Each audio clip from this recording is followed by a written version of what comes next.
Welcome to Becoming a Sleep Consultant. I'm your host, Jane Havens, a certified sleep consultant and founder of both Snooze Fest by Jane Havens and Center for Pediatric Sleep Management. On this podcast, I'll be discussing the business side of sleep consulting. You'll have an insider's view on launching, growing, and even scaling a sleep consulting business. This is not a podcast about sleep training. This is a podcast about business building and entrepreneurship.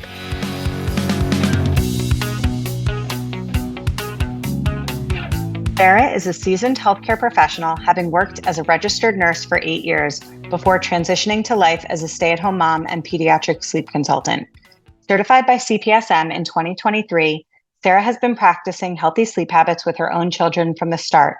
Her passion for sleep consulting began by informally helping other parents troubleshoot sleep challenges. She loved seeing the transformation.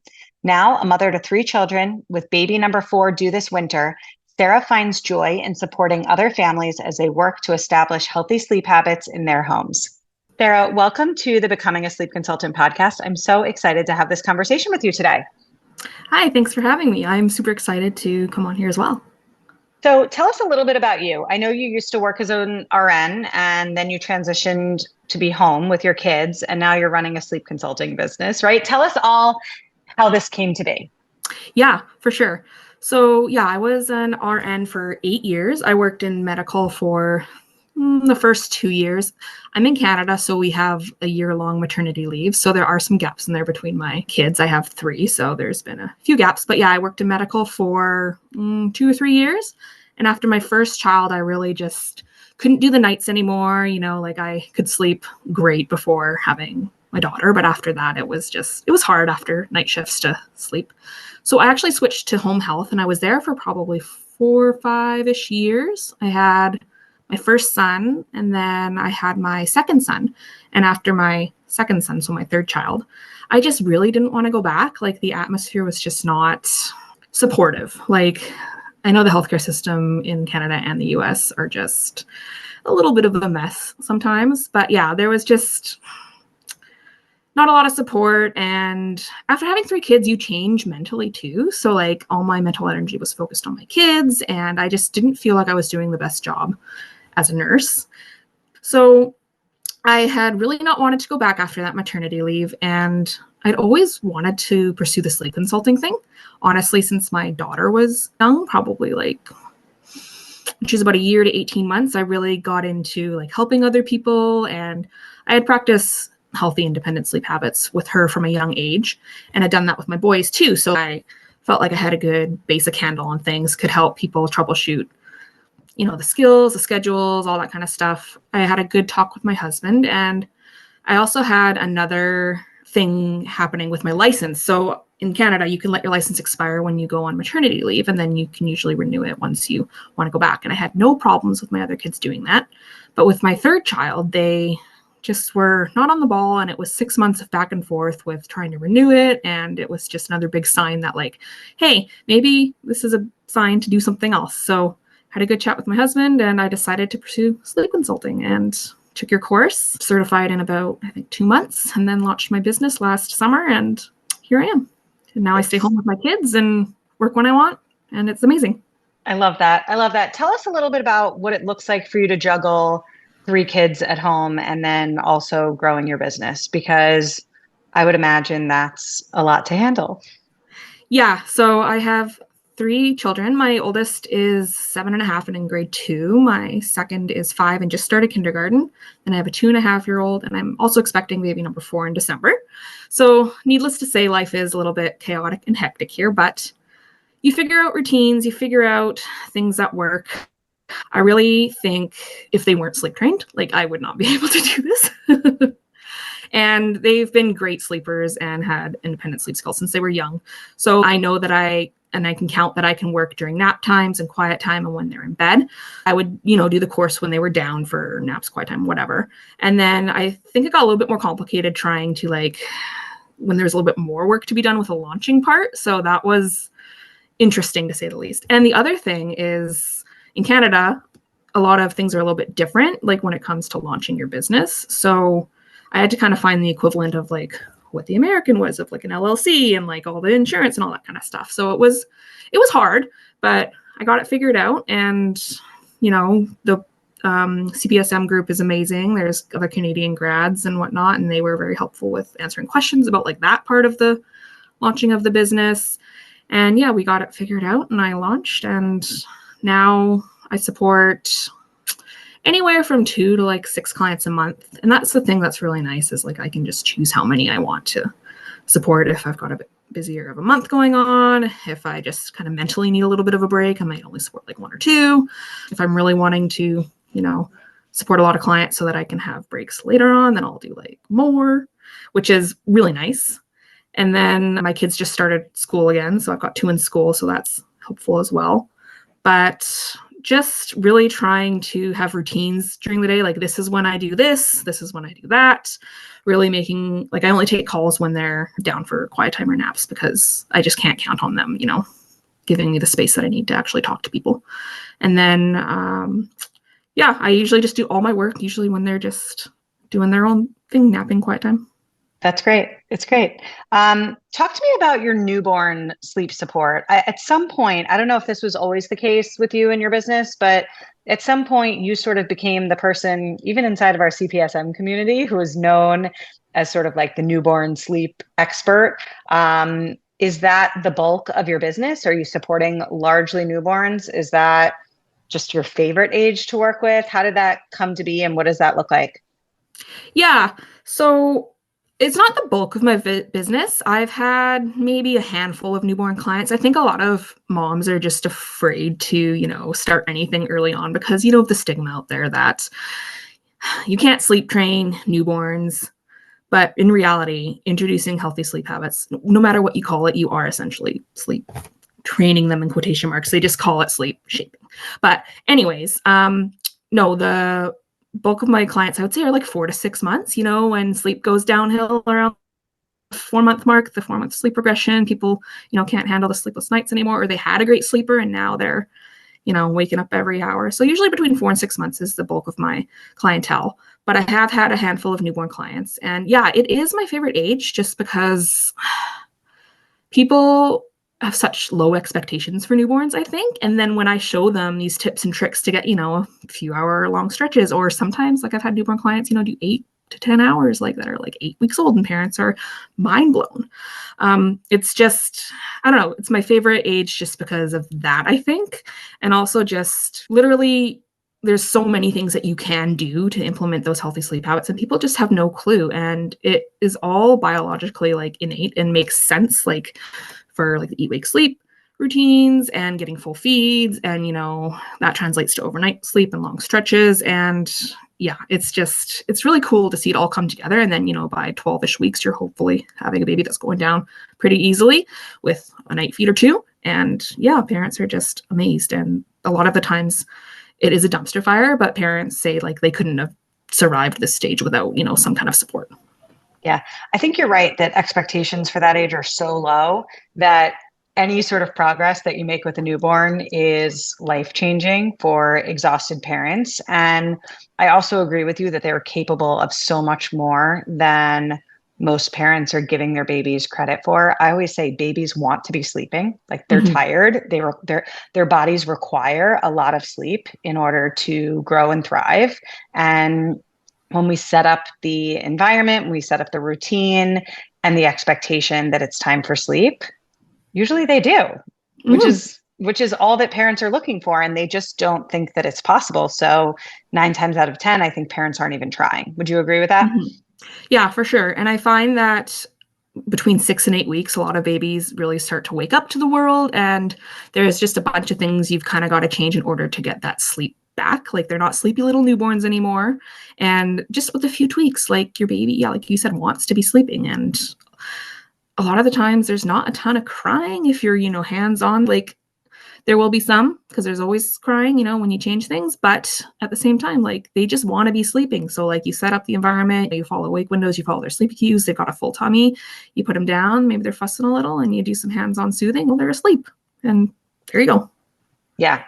Let's talk about your nursing background. I'm wondering how you leverage your title of being an RN in your sleep consulting business, or do you not mention that at all? Do your clients know that you have a medical background? And if so, how do you talk about that? How do you work that into the conversation? And do you find that your clients have a greater level of trust and confidence in you because you're a nurse? Yeah, so technically I have to use the title former RN because I'm not actually licensed anymore.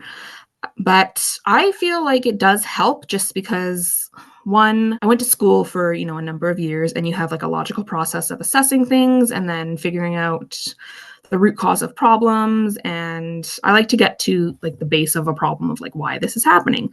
So you start from square one and then you work up to different interventions and stuff like that. And I do think that it helps parents feel more secure and a little bit more trust in myself just because I have that medical background. I also have a little bit more knowledge with like the feeding and medications if you've got like refluxy babies, tongue ties and all that kind of stuff. So like and with my own kids too, from anecdotal experience, like I've seen a lot of that too. Like we've had issues with allergies, tongue ties, reflux, all that kind of stuff. So I do like to mention it there. And then it's just another point of connection if parents are struggling on other areas, which do impact sleep as well. Tell me about a client experience. Can you share maybe a memorable success story with a client that really solidified your passion for this work? Yeah, so the one that always comes back to me is my very first client. It was a newborn. They came to me at around 6 weeks, and baby was sleeping like 10 minutes at a time all night. And within a few days, we were getting like 1 to 2 hour stretches. And even that for them was just amazing. We started at 6 weeks and we went until about 12 or 13 weeks. And by the end of our time together, just implementing a bunch of changes, he was sleeping 12 hours without a feed. And that just, yeah, it was for your very first client out of the gate that's paid. I remember posting in CPSM saying like, how did you find that first client? And literally like the next day, somebody messaged me asking for help with their newborn. And I didn't officially have a newborn plan at that point. I had thought about offering one, but you come out of the gate and you're like, let's just focus on, the older populations, you do the 2 to 3 weeks of straight support. But yeah, this mom messaged me and she was desperate. And I said, okay, yeah, I can do it. And within like 24 hours, I came up with the plan with all that I knew and we started. And yeah, it went great. We talked so much during that time, like every day, every nap. It was great to be able to focus and put that much support into her. And they were very thankful. They still message me this day. It's been over a year. Love it. You mentioned the CPSM community a few times.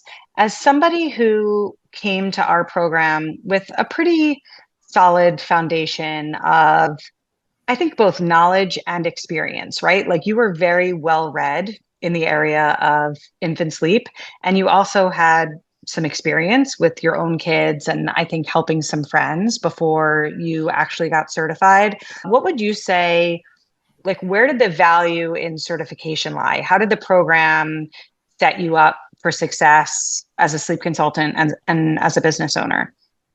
My experience with sleep shaping, sleep training my own kids really ended at like a Ferber check-in type method. So like the other methods I'd heard of, but I'd never actually implemented them with my own kids and with other people. So that was really, really beneficial just because not everyone wants to do a check-in type method or a Ferber type method. So just having that other like repertoire of knowledge and skills in my own toolbox is really helpful. And I've implemented them a few times and it's worked. Like it's just you got to adapt and change a few things and just realize that the process is going to take a little bit longer, but it works. So that was really helpful. And then the group itself is just amazing. Everyone is so supportive and you can have all the experience and, be well read, but you'll come across a client that shakes you a little bit and you're like, I don't know what, like I don't know what to do next, or like I'm doing everything that I know how. And like someone comes with another set of eyes. It's just always helpful to have someone else look over the case and just, they might see something that you're missing. And every baby is different. There are guidelines that most of them follow. And like you have experience with, most 4-month-olds need this amount of sleep, this whatever. And then sometimes what's happening is telling you that maybe they are a little different and they need a little bit less wake time, or maybe they're hungry and like you're not seeing that. I think you are exuding a certain level of confidence that I'm wondering if that existed in the beginning. Like you're a year into your business, and it's very clear that you feel confident that you can properly support your clients, that you can run a successful business, juggle your clients and your family life load, right? When you were first starting, do you feel like you had that same level of confidence, or is this something that really sort of grew over time? I think it was there to some degree, but like yeah, I was definitely nervous the first few clients that I had just because, that imposter syndrome is always there a little bit. You're like, wow, really? People are choosing me, like me out of all the sleep consultants that are out there. Like, I wonder what made them choose me. So you're always a little bit nervous about how things are going to go and like if you're going to meet their expectations. But I think I've really realized that having like open communication about their goals and like how they're feeling about things and just checking in on that front too, it has helped me realize what questions I need to be asking and become a little bit more confident. But after those first few clients and seeing how successful they were, like I was like, I can do this. And yeah, you just get better and better the more that you practice a skill, as we say, right? Yeah. It's so true. It's so true. If I think back to a few years ago, I was supporting mainly families with babies, as you said, sort of like 4 to 6 months old, where, they got past that newborn phase and they realized they needed to work on sleep. And I would support families through, pretty traditional sleep training all day long and was pretty good at it. And then somewhere out of the blue, 3 and 4 year olds started coming into my Mhm. world. And at first, that felt really outside of my comfort zone. And just like with anything else, practice makes, if not perfect, closer to it. Yeah. And now I prefer that. Now I would rather work with a 3, 4, 5 year old than a 3 month, 4 month, 5 month old any day. And it just goes to show you that with experience and with practice, I think it all gets easier and it becomes second nature. The things that used to rock me just don't rock me anymore. And, I'm actually about to start with a 21-month-old in a bed. And like, I don't really like that. Like I want a 21-month-old. I want a 21-month-old in a crib. But what I know for sure is that I know how to coach parents to properly support their children. And I know how to give them the verbiage and the power to really sort of take control of what bedtime looks like in their Mhm. household. And yes, 21-month-olds lack impulse control to some degree, but I'm really confident that I'm going to be able to give parents the confidence and empower them to make choices that are in the best interest of their child and lead to a full night of sleep. And I think that that's something that even a few years ago would have had me shaking in my boots a little bit, Mhm.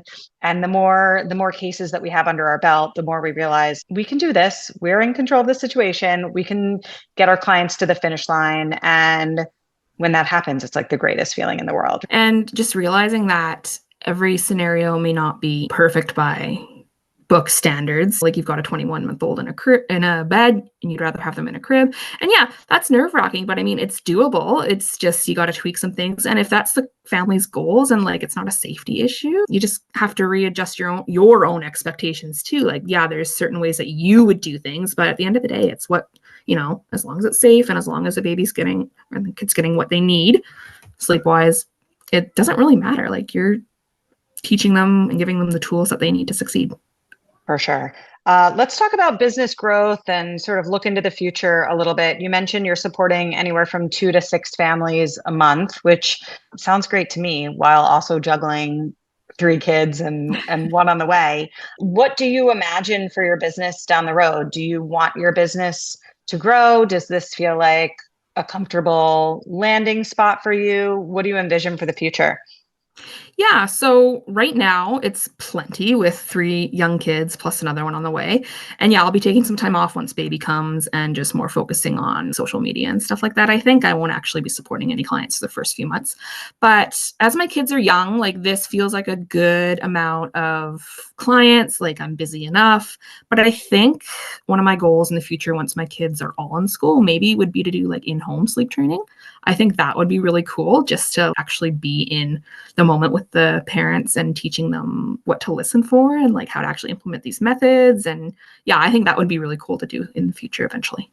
I love that. I can't wait to see that happen for you. I think in a handful of years, when you're youngest, that's not even here yet, is off in school for a full day. So 5 or 6 years from now, Mhm.